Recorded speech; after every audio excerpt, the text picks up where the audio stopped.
That's it. Now which one you want? That's it. That's different. Come on, now that's different. Which one you want? Which one? No, that one. I want that one.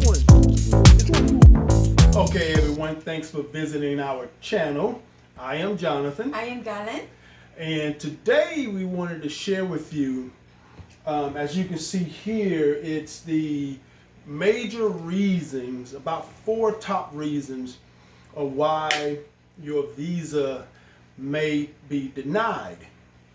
But not only that, at the end, we're going to have a bonus for you where my wife is going to give you some advice from the interview which she had 9 years ago when we was first married. Now, so the first thing that can cause you to basically be denied for your visa is you're filling out the wrong form. My wife was brought here on a fiancé visa to America. But then you also have paperwork for regular sponsorship. For example, if you just want to bring a family member, if my wife wanted to bring a family member from the Philippines to America. Those are 2 totally different types of form, and they're often confused. A good friend of mine who was wanting to bring his girlfriend from the Philippines to America, but she and he have not met in person. He was trying to fill out the form for a fiancé visa. Well, one of the qualifications for a fiancé visa is you need to meet in person. This is before COVID, but so he still should have went there, but since he couldn't have, he maybe could have sponsored her for a tourist visa or a just a sponsorship visa to bring her here, because he kept stating that he was not able to go to the Philippines to meet her.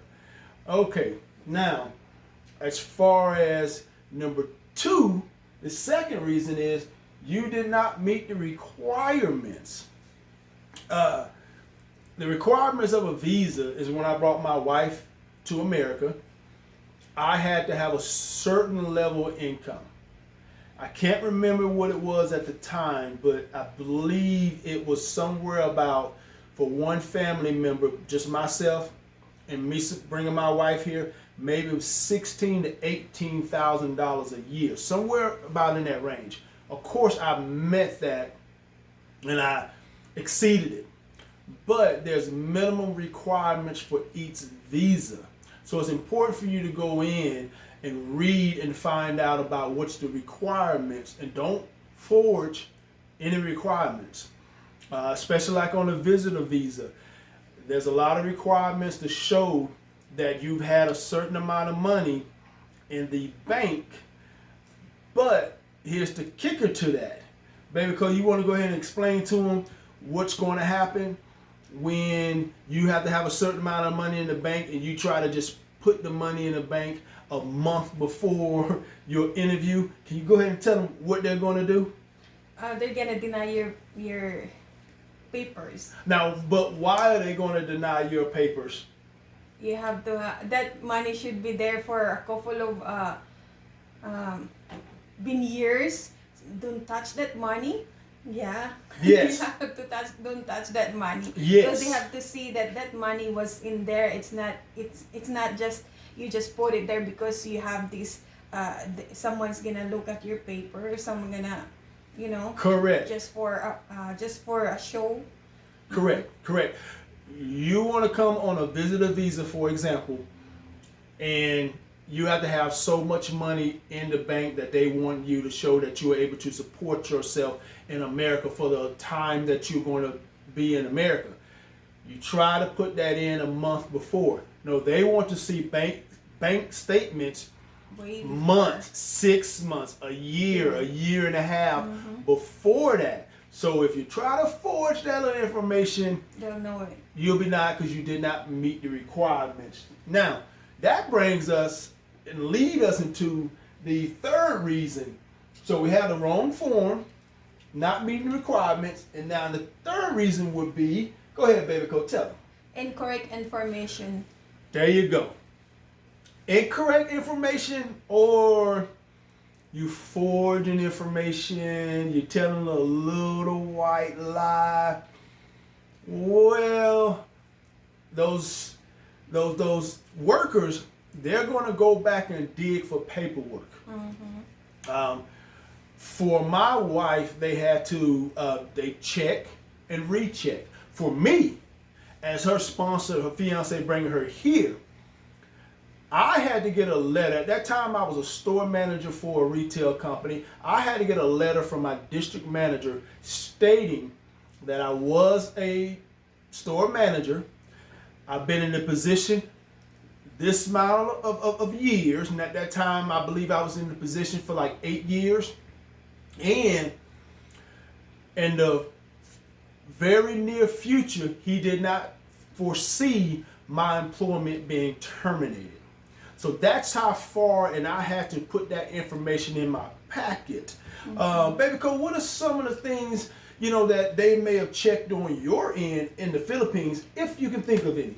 So during that time, our attorney sent me some paperwork to sign in. So what I did is I have to write all those information correctly, and I have to make sure that those information that I have right in there was the same information that I have on those paperwork that I have before, like during all the government paperwork that I have to make sure that it was like it was the same. It's not different from the other one, because they're gonna see it. Yeah, kailangan mo kasi i-make sure mo na magkatugma yung information na nakalagay dun sa mga papilis mo dati, sa mga papilis mo na yung mga dokumento mo dati, kailangan mong itugma yun sa mga sa information na ilalagay mo sa papers na isa-sign mo sa visa mo. Kaya para hindi magka-problema. Okay, so basically what is being said is they're going to take paperwork A that you presenting to them, and then they're going to go back months or even years and match it up with paperwork B from the government website, from your history. As my example was that they had me get a letter from my district manager saying how long I worked for the company. No matter that they saw 6 months of my pay stub, no matter anything, they wanted to make sure. My district manager also had to put his point of contact information, his email and his phone number. I can almost guarantee someone gave him the call to make sure who he said he was, he actually was. Now, on this also incorrect information, and on information you may have kind of forged a little white lie, let's not forget under that category also is you left out important information. You don't want to leave out important information because when you have blank lines, that's giving them less amount of information that can support a yes. And then now they're leaning more to a no because they don't have enough information to get you over that hump to become a yes for your visa. Now, on the last one, and we got these from the actual government website. Like I always say, I like to go to the government website and see the reasons of why visas have been denied. You can search that under these government websites. But another one was, and this will wrap up in a couple of parts. If you see here, you're overconfident. In a sense, you're overconfident, which can also come across as disrespectful. Yeah. It can come across as you basically know what's going to happen, and you're telling them what's going to happen. And you really should not be overconfident, because what you're there to be is just to be humble. You're there to just show them, give them the information that they're needed. They basically are asking you questions to try to verify, or they need to clarify what was on the paperwork that you turned in. Baby Cole, you want to say anything on that about being overconfident and kind of disrespectful? What do you feel that something may be overconfident or someone may be disrespectful in a meeting in the Philippines when you had to have yours? Okay, on my part, like, I just don't really would be overconfidence, like, wag mong akala mo kasi lahat ng nilagay mo, lahat ng binigay mo sa kanila, tama na yun. Pero may way kasi sila ng paghahanap ng ng wrong mo eh. Kaya hindi lang yung wag kang masyadong easy, parang easy na sa'yo. Put something like a caution on that part, like, be aware, parang ganyan, mag-aware ka. Now, here's an example that I actually saw when I was doing this research. And basically it was a Filipina in the Philippines doing her interview. And she basically kept telling the interviewer that when she gets to America, she was going to do these different things. And she was just so confident, hey, I'm going to start this business. And we personally know this person. Giving too much information. Right. That you're not gonna. I'm going to start this business. Oh, once you approve my paperwork, I'm going to do this and I'm going to do that. Mm-hmm. Well, he has not even gotten to the stage about speaking about approval, and she's already basically telling him she's coming to America. She knows she's coming to America. Mm-hmm. He's going to approve her paperwork. A long story short, when she finished the interview, she comes back, and this was a couple of months later, and tells us she was denied. She was denied a couple of times. Yes. And one of the reasons I believe that she was denied by listening to her story, mm-hmm. she was overconfident and she was given too much information. Mm-hmm.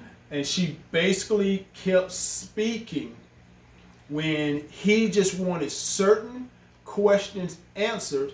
She just kept giving him a whole overload of information about what was going to be done when he did this. Just answer the question that the interviewer gave you. Okay, exactly. Ask you. Exactly. Now for our last point, kind of like a little bonus we talked about, we want to see, or any advice that Galen has that she can give to anyone that's going to be going to an interview, and kind of experience about how her interview went.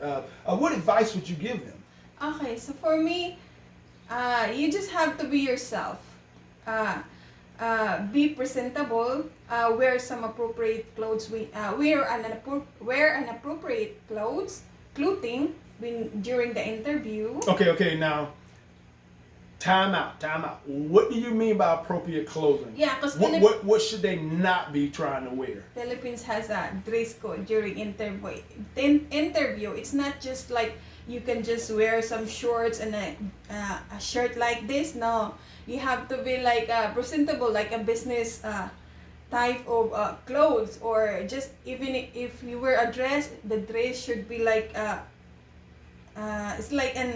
it's not an elegant something you have to wear, like an elegant dress. It's not, the dress should be a proper so the dress should be below your knees and not too short. Not too short. Right. Because you're not going there like you're going for a beauty pageant. No. It's basically It should so. be formal. Okay, there we go. There we go. Formal dress, something like that. Not something. Formal dress. Formal dress. Okay. Yeah. Yes. As a matter of fact, if for some of the guys that have never been to the Philippines, I have multiple times. And you know, out here in America, if you go to your revenue office, you can go into your revenue office in some shorts and a t-shirt. You can wear flip-flops. To pay your taxes or to get your driver license. You can go in offices that way. Even in America, you can go into government office with shorts, jeans, however you feel. In the Philippines, it's really not like that. They go into these government office, or when they have these big appointments, they may dress up in what we call a business casual, slacks, a nice shirts, definitely no shorts and t-shirts. That's from what I have personally been seeing, and Pertinence has witnessed here, the way that people go to revenue office and government office in Arkansas, compared to when I was in these different offices in the Philippines, how people became dressed. So now, with that said, we went over once again just to wrap everything. One more. Okay, go I ahead. have more. You should that you have to wear your clothes. You have the certain clothes. Presentable, right? Casual for the interview. So you have to be also be attentive. Just like earlier, answer the question that the interviewer give you. Not over. Don't say wag kang magsabi ng hindi naman naayon dun sa question na binigay sa iyo. Tapos ibigay mo yung best smile mo. Give your best smile and say thank you to the interviewer after that. Okay. Any other advice you have for them? That's it for me. Okay, that's it? Okay. So just a quick recap. The reasons that your visa may be denied is because you filled out the wrong form for the type of visa that you was actually trying to apply for. Pay attention to your forms. You did not meet the minimum requirement. Remember, I talked about the income level that you have to meet bringing your fiance here, or you trying to come here on a tourist visa. Incorrect information, telling little white lies, or not completing the form, filling it out as best you can, omitting too much information. The last one, overconfident, disrespectful, and your dress to them could be seen as disrespectful. Yeah. So, as of now, we're going to try to continue making videos to really help those who are trying to bring their fiance to America, or who's trying to travel to the Philippines. So this will be a good time for you to subscribe and hit the notification bell. We will be returning to the Philippines here in about another month and a half, but we will be returning to the Philippines, where we will continue to make these videos, and we will go to some of these government locations if things open up a little bit more, to bring you interviews there in the Philippines on people's experience. And baby Cole, you have anything? Nothing else. Just don't forget to subscribe and like our videos. Okay, we thank you for stopping by, and as always, have a great day. Thank you.